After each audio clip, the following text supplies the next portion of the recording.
Nandyal Telugu Desam party Lok Sabha అభ్యర్థిగా తాను TDP assembly అభ్యర్థిగా ఎన్ఎండి ఫరూక్లు పోటీ చేస్తున్నామని బైరెడ్డి శబరి కోరారు. నంద్యాల పద్మావతి నగర్లో కాటన్ మర్చెంట్ అసోసియేషన్ అధ్యక్షులు నెరబాటు నందబాబు ఆత్మీయ సమావేశం నిర్వహించారు. ఈ సమావేశానికి ముఖ్య అతిథులుగా TDP MP Byreddy Shabari, TDP Nandyal assembly అభ్యర్థి ఎన్ఎండి ఫరూక్లు హాజరయ్యారు. ఈ సందర్భంగా మాట్లాడుతూ రాజకీయ కుటుంబాల నుంచే నేను ఫరూక్లు వచ్చామని, రాజకీయ వ్యాపారం కాకుండా మా రెండు కుటుంబాలు ప్రజాసేవ చేస్తున్నాయని అన్నారు. రాయలసీమ అభివృద్ధికి అలుపెరగని పోరాటం చేస్తున్నారని వివరించారు. ఈ కార్యక్రమంలో నాయకులు పాల్గొన్నారు. అనేది ఆలోచన తప్ప నాకు ఏమీ ఉండదు. నేను ఇప్పుడున్న రాజకీయ నాయకుల్లాగా నాకు ఎటువంటి బ్లాక్ మార్క్ లేదు. ఒక డాక్టర్, నేను నా చదువు పూర్తవగానే ఈరోజు పెద్దలు ఉన్నారు కాబట్టి నేను స్పీచ్ ఇచ్చే దాన్ని అయితే కాదు మీ ముందు. ఇప్పుడు నా గురించి ఇంట్రొడక్షన్ నేను ఇవ్వాలని నేను అనుకుంటున్నాను.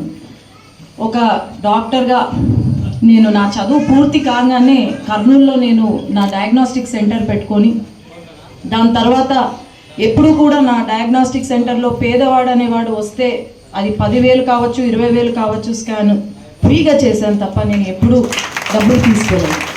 అట్లాగే గత 5-6 సంవత్సరాలు, ఇప్పటికీ 5.5 సంవత్సరాలు పూర్తయింది నేను రాజకీయంలోకి ప్రవేశించి. రాజకీయం అయితే నాకు కొత్త కాదు. నేను యువమోర్చా స్టేట్ జనరల్ సెక్రటరీగా చేశాను. అట్లాగే నంద్యాల పార్లమెంట్కి జిల్లా అధ్యక్షురాలికి కూడా చేశాను బీజేపీలో. కాబట్టి అవగాహన ఉంది.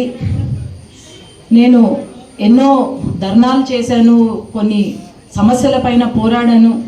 ఏమంటే ప్రెస్ మీడియా మన చేతుల్లో లేదు కాబట్టి నేను ముందుకు పోలేకపోయాను, అంతే తప్ప ఇంకేం లేదు.